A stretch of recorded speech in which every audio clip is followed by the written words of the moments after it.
Failed minister का दर्जा FM को अब उन्होंने खुद दे दिया। आप भारत के सबसे ज्यादा फेल्ड फॉरेन मिनिस्टर हैं। कहना नहीं चाहिए, मगर शायद उनको थोड़ी अपनी समझ गहरी करनी चाहिए। कभी राहुल गांधी विदेश मंत्री एस जयशंकर की समझ पर सवाल उठाते हैं, कभी कांग्रेसी चमचे जयशंकर के नाम पर हो हल्ला मचाते हैं, तो कभी कांग्रेसी मुखपत्र किसी इंटरव्यू में मसाला वाली लाइन ढूंढ लेते हैं और फिर कांग्रेस का पूरा इकोसिस्टम उनके पीछे लग जाता है।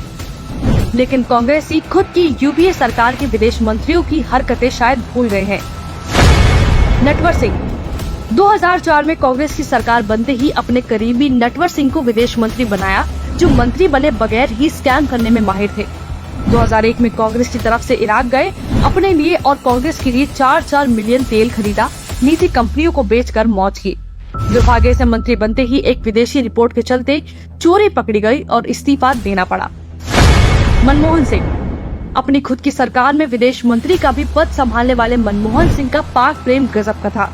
पीएम और विदेश मंत्री रहते भारत की सुरक्षा से समझौता करने की कगार पर ले आए थे। पहले सियाचिन को शांति का पहाड़ बनाकर पाक के हवाले करना चाहते थे और फिर गुजरात के कच्छ में स्थित सर क्रिक भी देना चाहते थे। पाक पर इतना अंधा भरोसा वो भी तब जबकि पाक ने पहले भी पीठ में छुरा घोंपा है।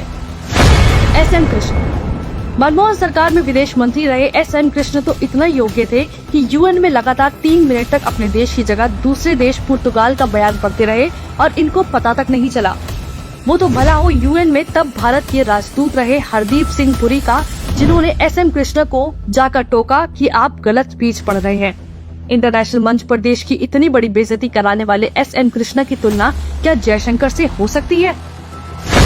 सलमान खुर्शीद सोचिए, जिन सलमान खुर्शीद ने सिमी जैसे आतंकी संगठन और उसके आतंकियों का केस लड़ा हो, कांग्रेस ने उसे देश का विदेश मंत्री बना दिया था। सिर्फ आतंकियों से ही नहीं, सलमान खुर्शीद को चीन से भी बहुत प्यार रहा है। साल 2013 में विदेश मंत्री रहते हुए इन्होंने चीन में रहने तक की इच्छा जता दी थी। If you ask me, would I like to go and live in China? The answer is yes. It's a beautiful place, wonderful place. सोचिए, जो देश आए दिन हमारी जमीनों को हड़पने की फिराक में लगा रहता है, यूपीए के विदेश मंत्री उस देश में बसना चाहते थे। यूपीए सरकार के इन चारों विदेश मंत्रियों ने विदेश मंत्री के पद को दुनिया भर में मजाक बनाकर रख दिया था, लेकिन जिसने इस पद को पहली बार सम्मान दिलाने का काम किया वो कोई और नहीं, सुषमा स्वराज जी थी। उनके बाद उनकी ही नीति पर चलते हुए जयशंकर भी दुनिया भर में भारत का मान बढ़ा रहे हैं। रेस्क्यू मिशन चलाकर देश के नागरिकों को वापस लाना हो या भारत के हित को सबसे पहले रखना हो, युद्ध के बीच रूस से सस्ता तेल लाना हो, अमेरिकी विरोध के बाद भी ये सारे काम जयशंकर की रणनीतिक सूझबूझ और मोदी जी के बनाए वैश्विक संबंध से ही संभव हो पाया है। फिर भी इन कांग्रेसी चमचों की नजर में जयशंकर अयोग्य है।